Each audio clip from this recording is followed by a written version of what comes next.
Hello दोस्तों, स्वागत है आपका अपने YouTube channel digital modern academy पे। दोस्तों आज हम एक हिंदी के नए टेस्ट के साथ आपके सामने हाजिर हुए जो कि आपके यूपी पुलिस, यूपीएसआई तथा जीडी के साथ साथ जितने भी स्टेट एग्जाम है जिनमें हिंदी आती है उनमें यूजफुल रहेगा। तो चलिए शुरू करते हैं। हमारा पहला क्वेश्चन है, इनमें संयुक्त व्यंजन कौन सा है? ड, ज्ञ, ड़ या ड? ए, बी, सी और डी में से आप अपना उत्तर बताइए।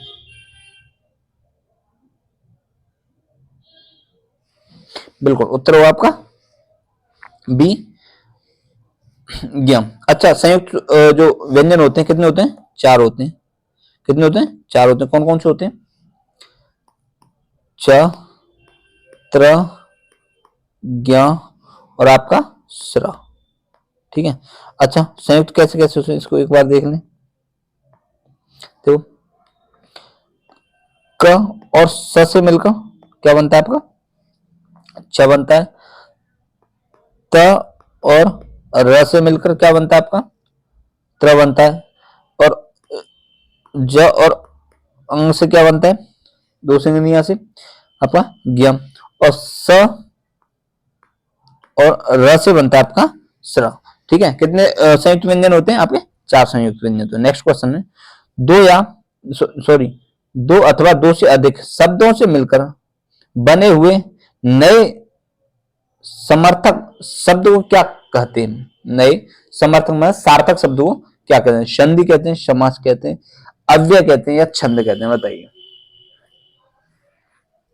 सार्थक शब्द को क्या कहते हैं? संधि, समास, अव्यय, छंद।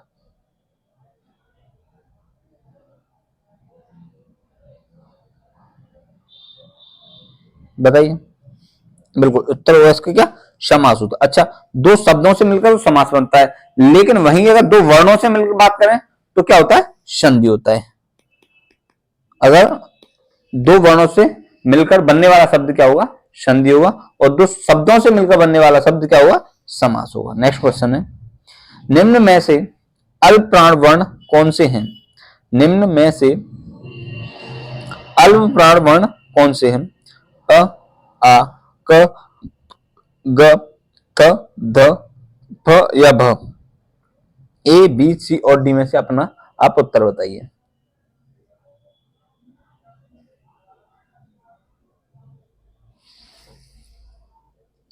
बताइए। देखो, पहले तो अल्प प्राण वाले शब्दों को पहचानो कि अल्प प्राण शब्द होते क्या हैं। देखो, जिनके बोलने में कम समय लगता है वो शब्द कौन से होते हैं? अल्प प्राण होते हैं। ठीक है। अल्प प्राण कितने शब्द, कौन से शब्द होते हैं? जिन शब्दों के सॉरी जिन वर्णों के बोलने में कम समय लगता है उन्हें बोलते हैं अल्प प्राण। आई बात समझ? ठीक है। कुल अल्प प्राण कितने आपके? 20 हैं। कितने? 20 हैं। अच्छा, कौन कौन से शब्द सॉरी वर्ण अल्प प्राण होते हैं? देखो, प्रत्येक वर्ग का पहला, तीसरा, पांचवा तथा य, र, ल। ठीक है। य, र, ल और आपका व। कौन से होते हैं? व। ये होते हैं आपके अल्पप्राण। अब देखो, पहला वर्ण, मैं अगर किसी बच्चे ने वर्णों के बारे में नहीं जानते, वर्णमाला नहीं पढ़ी, तो हमारी प्लेलिस्ट बनी हुई है, आप वहां पे जाएं और अपना वर्णमाला चैप्टर अपना अच्छे से कंप्लीट करें। तो कौन सा वर्ण? पहला और तीसरा, यानी क वर्ण का पहला है और ग कौन सा है? तीसरा। उत्तर क्या होगा आपका? बी। नेक्स्ट क्वेश्चन है हमारा, निम्न में से कौन सा घोष वर्ण है? निम्न में से कौन सा घोष वर्ण है?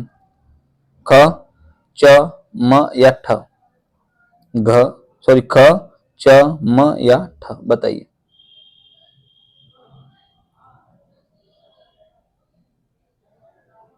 बताइए।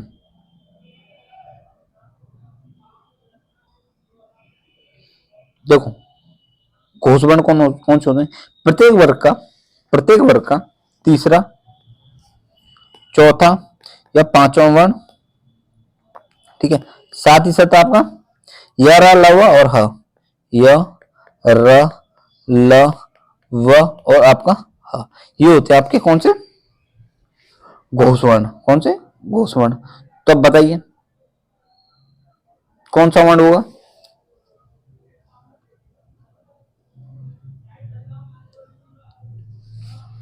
बिल्कुल उत्तर क्या होगा इसका?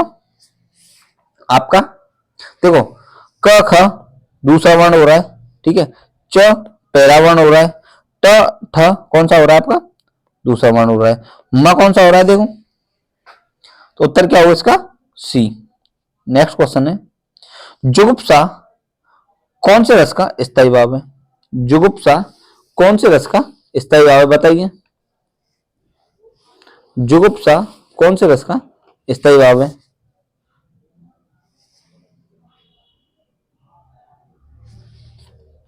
बिल्कुल उत्तर होगा आपका विभत्स रस। मैंने रसों के बारे में पहले बता चुका हूं। तो रस कितने प्रकार के होते हैं, 9 प्रकार के होते हैं, ठीक है। रस के अंक कितने होते हैं, 4 होते हैं, स्थायी भाव, विभाव, अनुभाव या संचारी भाव, ठीक है, यहां तक समझ में आया। अच्छा, संचारी भावों की संख्या कितनी होती है, 3, स्थायी भावों की संख्या कितनी है, 9 होती है, ध्यान रखना। नेक्स्ट है, रस कितने 9, और कहीं कहीं वात्सल्य रस को जोड़ के भी 10 हो जाते हैं, ठीक है। शोक किस रस का स्थायी भाव है, शोक किस रस का स्थायी भाव है, करुण रस का, वीर रस का, विभत्स रस का या अद्भुत रस का,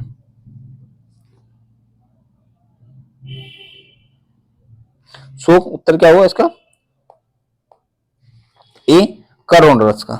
नेक्स्ट है, छंद की प्रत्येक पंक्ति को क्या कहते हैं, छंद की प्रत्येक पंक्ति को क्या कहते हैं, वाक्य, चौपाई, चरण या यति, वाक्य, चौपाई, चरण या यति, बताइए। छंद की प्रत्येक पंक्ति को क्या कहते हैं, वाक्य, चौपाई, चरण या यति।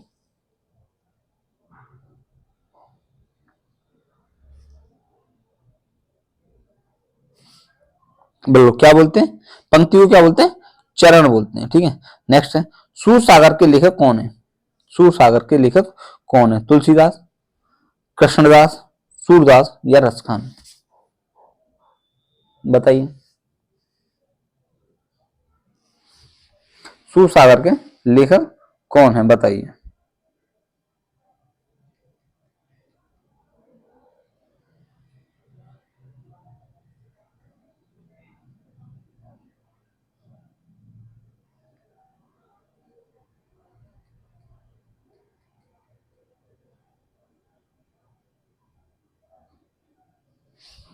बिल्कुल बताइए, सूरदास, उत्तर क्या हुआ सूरदास होंगे, ठीक है।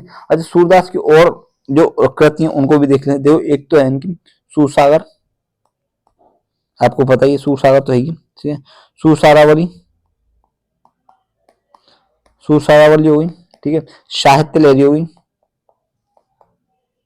लहरी हो गई, ठीक है, साहित्य लहरी हो गई, ठीक है। साथ ही साथ आपकी नल दयन, एक आपकी, हाँ एक और आपकी सूर सागर सार, सूर सागर सार, ठीक है, सूर पच्चीसी, सूर पच्चीसी, ठीक है। तो ये है सूरदास की रचना। अच्छा, तुलसीदास की भी देख लो इसी के साथ साथ, तो वो इनकी है रामचरित मानस, रामचरित मानस, आपकी रामलला, नहछू,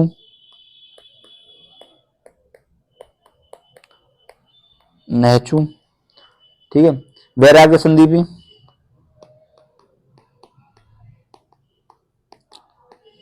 वैराग्य संदीपी, आपकी वैराग्य वरवे रामायण, सॉरी वरवे रामायण, साथ ही साथ आपकी पार्वती मंगल,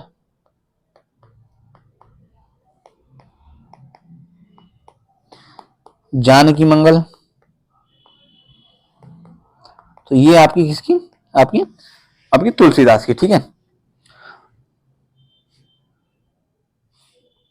नेक्स्ट है, रामायण के लेखक कौन है, रामायण के लेखक कौन है, वेदव्यास, वाल्मीकि, गोस्वामी तुलसीदास या केशव राम,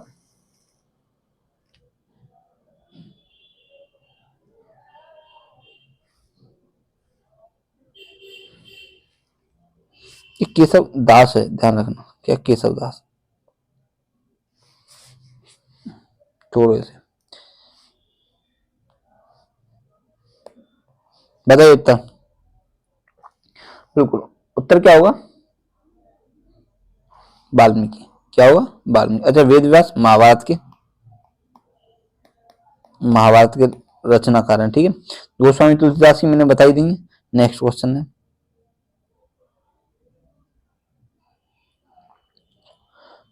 सुत शब्द को स्त्रीवाचक बनाने के लिए किस प्रत्यय का प्रयोग किया जाएगा? सुत शब्द को स्त्रीवाचक बनाने के लिए किस प्रत्यय का प्रयोग किया जाएगा? ई का, आ का, ईय का या एक का? बताइए। बिल्कुल, उत्तर क्या हुआ? सुता हो जाएगा। क्या हो जाएगा? सुता हो जाएगा। सुत का क्या हो जाएगा? सुता हो जाएगा। नेक्स्ट क्वेश्चन है, किस शब्द में उपसर्ग का प्रयोग हुआ है? किस शब्द में उपसर्ग का प्रयोग हुआ है? उपकार का। किस शब्द में उपसर्ग का प्रयोग हुआ है? उपकार, लाभदायक, पढ़ाई या अपनापन? पढ़ाई या अपनापन, किस शब्द में उपसर्ग का प्रयोग हुआ है? उपकार, लाभदायक, पढ़ाई या अपनापन?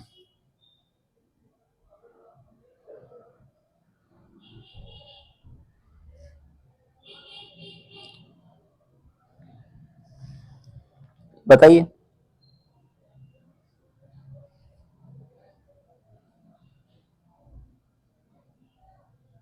बिल्कुल, किसमें? उपकार में। उप प्रत्यय, ठीक है, ओ सॉरी, उपसर्ग है, ध्यान रखना। नेक्स्ट है, स्पर्श शब्द को विलोमार्थ बनाने के लिए उपसर्ग का प्रयोग करेंगे, मतलब किस उपसर्ग का प्रयोग करेंगे? न्यू उपसर्ग का, अनुपसर्ग का, औपसर्ग का या को उपसर्ग का? बताइए। स्पर्श शब्द को विलोमार्थक बनाने के लिए उपसर्ग का प्रयोग करेंगे, किसका? न्यू उपसर्ग का, अनुपसर्ग का, औपसर्ग का या को उपसर्ग का? बताइए। बिल्कुल, इसका उत्तर होगा सी, अस्पर्श। अस्पर्श। नेक्स्ट है, रामायण का संधि विच्छेद क्या है? रामायण का संधि विच्छेद क्या है? राम धन अण, राम धन आयन, राम धन अयन, रामा धन यन? बताइए, ए बी सी और डी में से।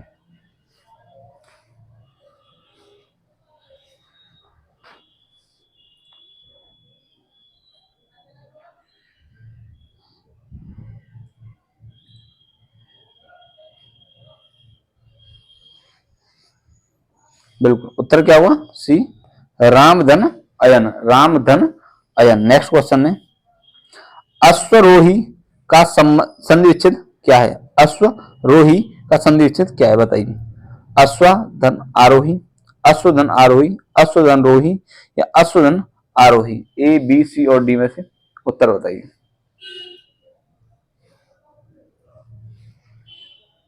ए बी सी और डी में से उत्तर बताइए।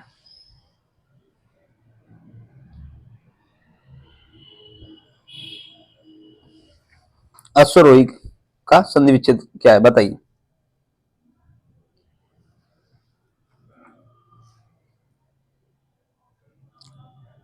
बिल्कुल, अश्वधन रोही। क्या हुआ? अश्वधन आरोही, सॉरी, अश्वधन आरोही, ध्यान रखना, डी उत्तर। नेक्स्ट है, देवासुर में कौन सा समास है? देवासुर में कौन सा समास है? बहुब्रीय समास, तत्पुरुष समास, द्वंद्व समास या कर्णधारय समास? बताइए उत्तर। आप कमेंट में लिखा करो, जैसे वीडियो चले ना, कमेंट में लिखते रहा करो। उससे क्या होता है ना, उससे आपकी पता चलता रहता है कि जैसे मैं उत्तर बता रहा हूं तो आपका कितना सही है, कितने क्वेश्चन आपके सही हुए, आपके कितने क्वेश्चन गलत हुए। साथ ही साथ आप कमेंट में अपना उत्तर दिया करो, फिर आपको पता चलेगा कि इसका ये उत्तर है, तो आपका फायदा रहेगा। तो इसका उत्तर क्या हुआ आपका? द्वंद्व समास, देव और असुर, देव और असुर। न्यून का विलोम शब्द है, न्यून का विलोम शब्द है अधिक, नवीन, नवनीत, नगर? ए बी सी और डी में से उत्तर बताइए। न्यून का विलोम शब्द, बिल्कुल, इसका उत्तर हुआ अधिक। क्या हुआ? अधिक।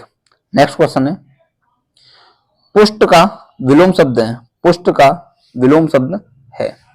चीड़, दृष्ट, पुरस्कार या प्रकृति। पुष्ट का विलोम शब्द है चीड़, दुष्ट, पुरस्कार या प्रकृति।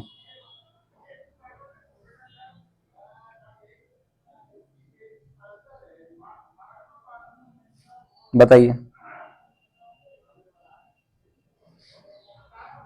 पुष्ट का विलोम शब्द, पुष्ट का क्या हुआ आपका, बताइए।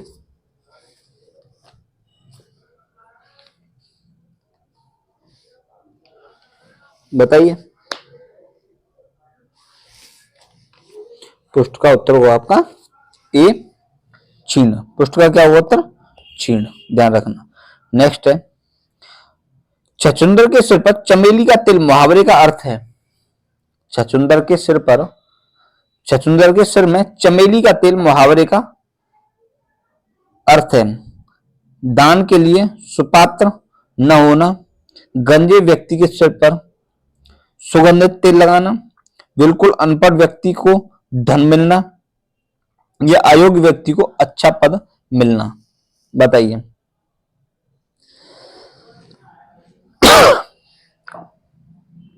बिल्कुल उत्तर होगा क्या इसका, डी, अयोग्य व्यक्ति को अच्छा पद मिलना। क्या, अयोग्य व्यक्ति को अच्छा पद मिलना। नेक्स्ट है, तालाब का पर्यायवाची शब्द है। सरसी, तुंडीर, दिवस या त्रिदश।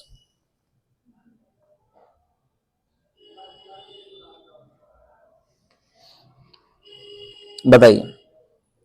देखो पहले तो एलिमेंट क्वेश्चन किया करो, मतलब ऑप्शन में कि कौन सा ऑप्शन गलत है, जिससे आपको ऑप्शन कम होंगे तो आपको उत्तर लगाने में ज्यादा दिक्कत नहीं होगी। तो तालाब का पर्यायवाची शब्द ये देखो कौन कौन सा नहीं है।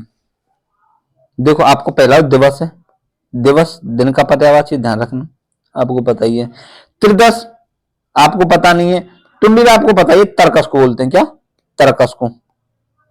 तर्कस समझ लो क्या होता है, तर्कस होता है जैसे जिसमें बाण रखे जाते हैं ना, धनुष के बाण रखे जाते हैं, उसे तर्कस बोलते हैं। अब सरसी और त्रिदश बोलते हैं। अब त्रिदश किसे बोलते हैं, आपको देवता को बोलते हैं। त्रिदश किसका पर्यायवाची है, देवता का। अच्छा अब सरसी उत्तर है इसका, सरसी तालाब का उत्तर है। ठीक है। अच्छा इसके अन्य पर्यायवाची और देख लो, जैसे सर, सरोवर, ठीक है, सर, सरोवर, पुष्कर, पुष्कर हो गया, पोखर हो गया, ठीक है, पुष्कर हो गया, पोखर हो गया, आपका जलाशय हो गया, जलाशय, ठीक है, जलवान हो गया आपका, जलवान हो गया। तो ये किसके होंगे, आपके तालाब के पर्यायवाची। नेक्स्ट है, कपड़ा का पर्यायवाची शब्द है। अंबर, सफरी, पावक या मयूर। कपड़ा का पर्यायवाची शब्द है अंबर, सफरी, पावक या मयूर।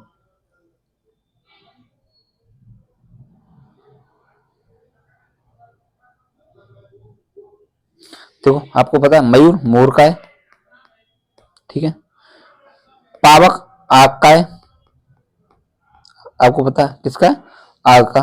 पावक किसका है, आग का है,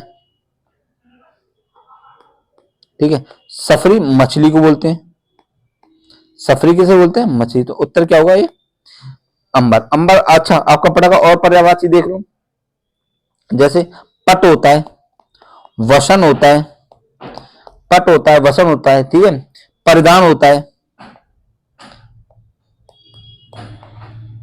परिधान हो गया, साथ साथ आपका चीर हो गया, वस्त्र हो गया, ठीक है, आपका पोशाक हो गया। ये किसके पर्यायवाची हैं, आपके कपड़ा के। नेक्स्ट क्वेश्चन है, अतिथि का पर्यायवाची शब्द है, ठीक है, अतिथि का पर्यायवाची शब्द है अभ्यागत, मदन, मधुकर या नारायण। ए, बी, सी और डी में से उत्तर बताइए। ए, बी, सी और डी में से उत्तर बताइए। अभ्यागत, मदन, मधुकर या नारायण। देखो नारायण तो आपको भगवान विष्णु को बोलते हैं, विष्णु का पर्यायवाची है, आपको पता ही है। ठीक है, विष्णु का पर्यायवाची है। मधुकर किसे बोलते हैं बताइए?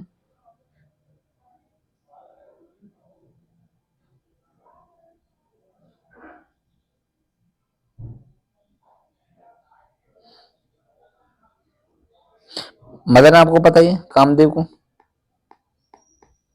ठीक है। और मधुकर बोलते हैं आपके भंवरे को, ठीक है। मधुकर क्या बोलते हैं, सॉरी उत्तर ये नहीं हुआ।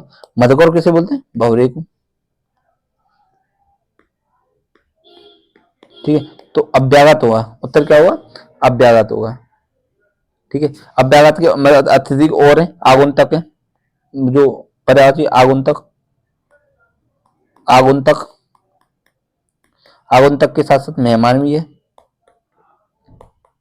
रिश्तेदार, रिश्तेदार हो गया आपका। रिश्तेदार के साथ साथ आपका और देख लो,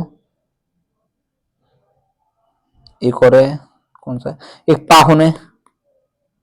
तो ये क्या है इसके? पर्यायवाची अतिथि के। नेक्स्ट क्वेश्चन है, इनमें से शुद्ध वर्तनी का शब्द है, इनमें से शुद्ध वर्तनी का शब्द है ज्योत्सना, ज्योत्सना, ज्योत्सना। ए बी सी और डी में से आप उत्तर बताइए, सीधी बात है, क्योंकि सब ज्योत्सना ही है पढ़ने में। तो ए बी सी और डी में से सही वर्तनी कौन सी है ज्योत्सना की?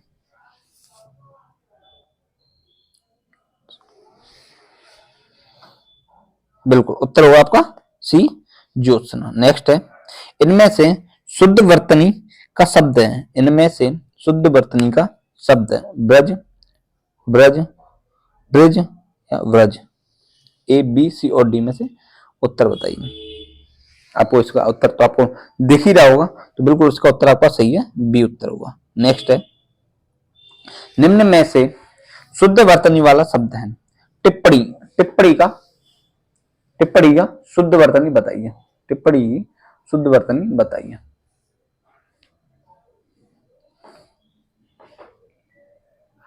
टिप्पणी का शुद्ध वर्तनी बताइए।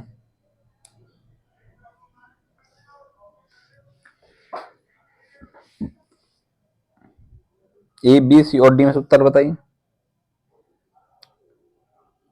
बिल्कुल उत्तर होगा आपका डी। नेक्स्ट है, जिस, जिसके आर पार देखा जा सके, मैं अनेक शब्द के लिए एक शब्द का चयन करूं। जिसके आर पार देखा जा सके, जिसके आर पार देखा जा सके, मैं अनेक शब्द के लिए एक शब्द का चयन करूं। निगम, आगम, दुर्गम या अगम्य। ए बी सी और डी बताइए उत्तर।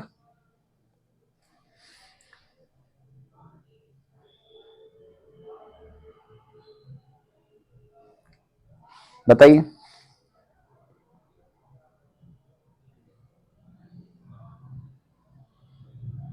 बिल्कुल उत्तर होगा आपका सी, दुर्गम। क्या बोलते हैं? दुर्गम। नेक्स्ट है, जो शत्रु की हत्या करता है, जो शत्रु की, शत्रु की हत्या करता है, मैं अनेक शब्द के लिए एक शब्द का चयन कीजिए। फिर क्या बोलेंगे? जो शत्रु की हत्या करता है, शत्रुघ्न, नश्वर, जन्मांध या निर्दय। बताइए।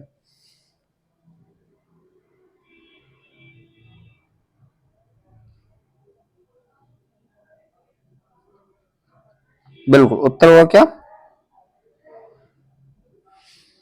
शत्रुघ्न। क्या बोलते हैं? शत्रुघ्न। नेक्स्ट है, जिसे पार करना कठिन हो, मैं अनेक शब्द के लिए एक शब्द का चयन करूं। जिसे पार करना कठिन हो, मैं अनेक शब्द के लिए एक शब्द का चयन करूं। दूरदर्शी, सूक्ष्मदर्शी, पारदर्शी या अवतलदर्शी।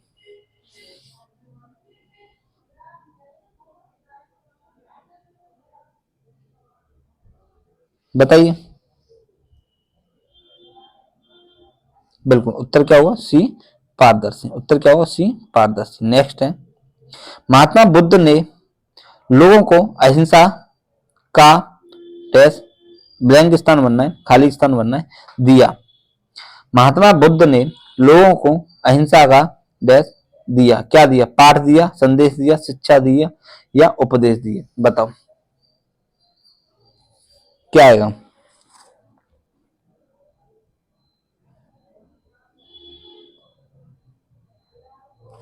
बिल्कुल, क्या हुआ? उपदेश दिए। उत्तर क्या हुआ? डी, उपदेश दिए। नेक्स्ट है, लाखा डाकू को ब्लैंक स्थान कराने में जनता ने सहयोग दिया। लाखा डाकू को टेस्ट कराने में जनता ने सहयोग दिया। क्या कराने में? कारादंड, कारावास, गिरफ्तार या कैद? बताइए।